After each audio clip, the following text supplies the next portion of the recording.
With the recent success of the film 2000 Mules, alongside the fact that this year's midterm elections are coming up so very, very soon, in fact, as of today, they are only 118 days away, well, a lot of people are wondering what they can do to help.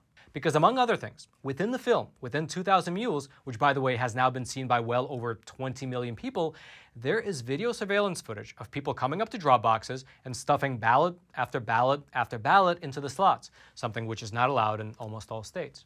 However, the frustration that many people reported after seeing that film appears to now be translating into concrete action.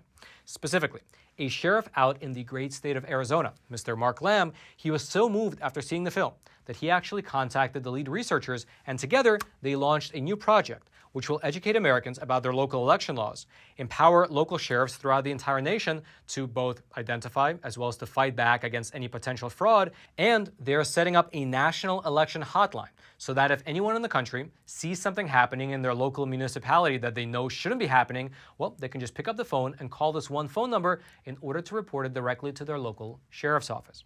Now, luckily, we here at the Epoch Times, we were actually able to connect with Sheriff Lamb and ask him directly about this new project. Take a listen. So with this new initiative that you launched, and for the viewers, you can find it over at protectamerica.vote.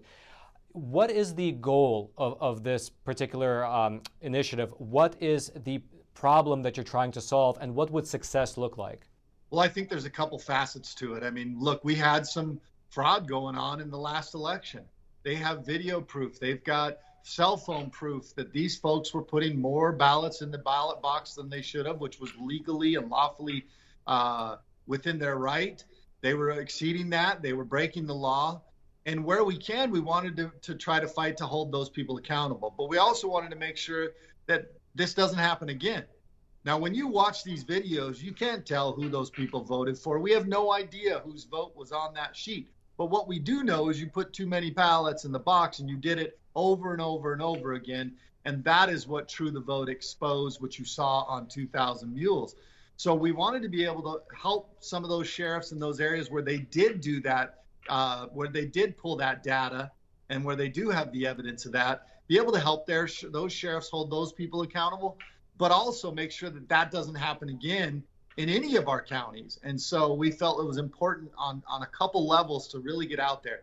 And I think that's a very timely initiative too, because I know that a lot of people throughout the entire country, after they saw that film, they wanted to know, what can I do? What can I actually do to help not only, bring justice to what happened in that year, in the year 2020, but also to prevent this from happening in the midterm elections in 2024 and so on.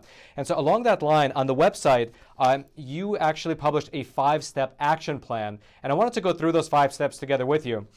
So the first step is called Connecting Citizens and Sheriffs. And you wrote, quote, "Our goal is to unite citizens and their sheriffs to work together, ensuring the real voice of America's vote is heard."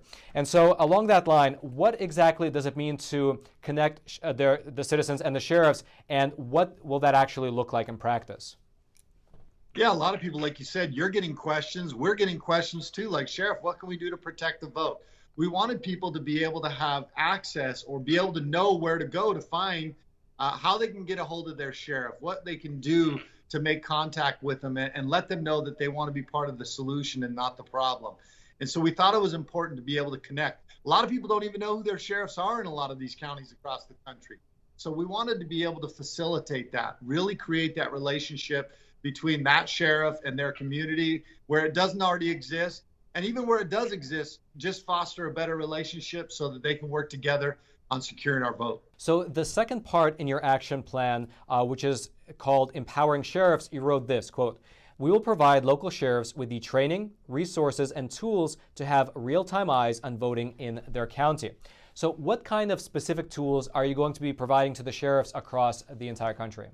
Yeah, this is one of the reasons we started protectamerica.vote. I mean, obviously these things aren't free. In some of these areas, they don't have the ability to put cameras where the boxes are so that they can monitor who's putting the ballots in there. So we wanted to have some tools to be able to give some of these sheriffs maybe cameras, maybe some intel analysts to help process and watch the data that's going to come in. You think about it, for example, in my county, I think we've probably got 8 to 10 boxes out there. Some of them are within the government buildings, some of them are outside of them. we needed to make sure that our cameras worked. And now we're making sure that we have somebody that's monitoring every day the action that we're seeing at those boxes to make sure in real time that people are not violating the law, so that we can actually hold people accountable in real time as opposed to a year and a half to 2 years later. These are all things that we want to help facilitate for those sheriffs. And to be honest with you, a lot of sheriffs don't even realize, a lot of them still haven't watched 2,000 Mules. A lot of them haven't realized the work that True the Vote's been doing, and that maybe their community was affected by people putting too many ballots or ballot mules, putting too many in the boxes. So we want to be able to educate those sheriffs as to what's going on and how they can better watch and keep these things from happening. From my understanding, then, you're going to be providing them with the resources to set up cameras at their local ballot boxes, as well as educating them on what happened in the past. Is that correct? Yeah, so anything that we can do to give them more resources so that they can combat what happened in 2020, that is our goal. And so I guess to actually initiate that goal is action point number 3, open lines of communication.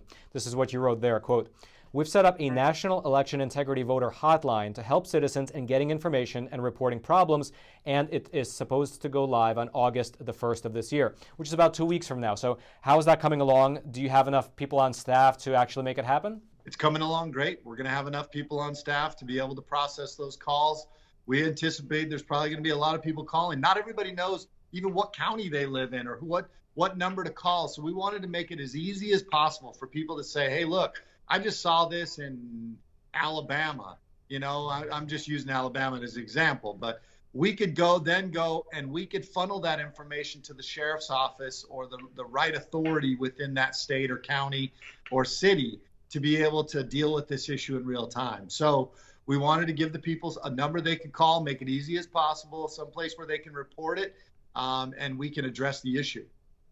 Oh, so that's brilliant. So it's one number across the entire country. You call it and you say, hey, I live in XYZ county. This is what I saw. And then you essentially have a ticket system, I guess, something like that. You write it down, you have a number, you send it to the corresponding sheriff, and then they take it over and they take care of the case. Is that how it'll work? That's it. We'll take the information, we'll send it to the right authority so that they can act on it. And then we'll reach out to those sheriffs and say, hey, look, if there's anything we can do to help you on this, we'll do the best we can to help them with any resources they might need. A lot of people don't understand not every county in this country is a big county. You know, there's a lot of counties that may only have a sheriff and a few deputies. And now I wanted to show you this right here. This right here is an American Walking Liberty 1-ounce gold coin. And typically I order at least one of these from our sponsor, American Hartford Gold, every single month. The reason I do so is because, I mean, as you likely know, the inflation rate in this country is the highest that has been in, the last 40 years now. Everything like the price of food, the price of housing, the price of gas is absolutely going through the roof. And in fact, market experts like the CEO of JP Morgan Chase, he's not only predicting a recession, but he's even using words like unprecedented economic hurricane. And so listen, I absolutely do not give you any financial advice, but I would recommend that you do what I do, which is pick up the phone and call American Hartford Gold. Their super friendly staff can help you diversify your portfolio by either getting physical gold and physical silver delivered directly to your doorstep like I do, or deposited directly into your IRA and your 401k accounts. They make the entire process super simple. And actually, besides me, they have an A+ rating with the Better Business Bureau with quite literally thousands of satisfied clients around the country. And best of all, to our viewers, to the viewers of Facts Matter, they are currently throwing in $2,500 worth of free silver on your first qualifying order. So giving them a call is an absolute no-brainer. So pick up the phone and call 866-242-2352. That's 866-242-2352. Or text Roman to 65532. Their link will also be down in the description box below. And now let's head on back to the studio. And then, I guess in order to tell people about this program and this hotline, the action point number 4 says to promote public service messages. And here's what you wrote, quote, starting August the 1st, which is about 2 weeks from now, we will begin an informational campaign to educate voters state by state through multiple mediums, including television, online, and radio. So I guess this is what you mentioned earlier, right? These are the PSAs. And so the question I have is, what will this educational campaign look like, and where are the funds coming from? Well, hopefully the funds will come from American citizens who are willing to donate, who are fed up with what's been happening with our vote deteriorating year after year. Like I said before, we can't do this for free. It's not cheap. And so that's why we set up protectamerica.vote, to be able to put the funds together to be able to do these PSAs across the country. Our ability to do these PSAs is going to be large in part depend on what kind of donations we receive, what kind of help we receive from the citizens. But we'll start probably in some of the cities that we saw, like, for example, in 2000 Mules, which were most affected, where we already have data that True the Vote has been able to do and spent a lot of money to do that. We want to be able to really target those areas and let those folks know what the laws are as it relates to voting. And people can donate to this effort at the website, right? protectamerica.vote. Is it a nonprofit? Can people actually get a write-off on their taxes by donating? You know what? It is tax deductible because it goes through, I think, True the Vote, and they are a 501c3. So it is tax deductible. Now, it's worth mentioning that what we just watched was not the full interview. Due to reasons of censorship here on YouTube, what we watched was only part of my discussion with Sheriff Lamb. And if you'd like to watch that interview in its glorious, unedited entirety, you can do so over on Epic TV, our awesome no censorship video platform. The link to the full interview will be right there at the very top of the description box. I hope you click on it. I hope you check it out, as well as I hope that you check out all the other great content over on Epic TV, because besides this interview, I actually published 2 exclusive episodes of Facts Matter only on Epic TV. Those are episodes that you cannot find here on YouTube. So again, the link will be right there at the very top of the description box. I hope you check it out. And now lastly, I'd like to quickly mention that our trip over to the Netherlands was, in my opinion, a huge success. We roamed the entire country. We spoke to several dozen farmers, including some long sit-down interviews. We spoke to a nitrogen scientist who studied the whole nitrogen quote-unquote problem within the Netherlands for the past 8 years, actually even commissioned by the nitrogen ministry over in the Netherlands. And he told us exactly what's going on and why the whole nitrogen thing is even a topic of discussion. We spoke to an opposition party leader within parliament, and he told us exactly what's happening behind the scenes and how essentially, at least from what I've been able to gather from these different discussions, this whole nitrogen debate is essentially a smokescreen that's being used by Parliament in order to take the farmers' land. Because you see, over in the Netherlands, the farmers own about 60% of the land. And the government, they want to transform the Netherlands into something like an urban center. They want to transform it, it appears at least, from the discussions and the different policies that they've put forward, they want to turn the entirety of the Netherlands into what they call a tri-state city or tri-city state. Essentially, they want to make it into the New York City of Europe. They want to turn the entirety of the Netherlands into the New York City of Europe. However, what's stopping them is the fact that 60% of the land is owned by these local farmers who really take pride in their work, who take pride in their country, and they're not really that keen on selling the land to the government in order to develop it into some kind of urban center and import a bunch of people from different countries to come and live there. And so that appears to be what's happening in the Netherlands. And upon returning to America, I was reflecting on what happened there, what I took away from there, and I realized that for us, for Americans, looking at what's happening in the Netherlands is a phenomenal cautionary tale, because it shows that if we allow our bureaucrats here so much power, if we empower them to make these broad decisions, well, there is no reason to think, and in fact, history shows us that it will likely happen, that they will eventually turn around and use that power to actually implement their goals, which is separate from their stated goals. They will use their stated goals, whether that's to save the environment, to save the moss, to save the clover, to save the hay, or whatever they're trying to save within the ecology. They will use that as a talking point, as a tool to implement their actual goal, even if that goal means having 30 to 50% of the farmers in our country or in their country go out of business. And so look out for more episodes from my trip there. So far, we've published 2 on this channel. We'll probably publish at least 1 more, likely 2 more in the coming future.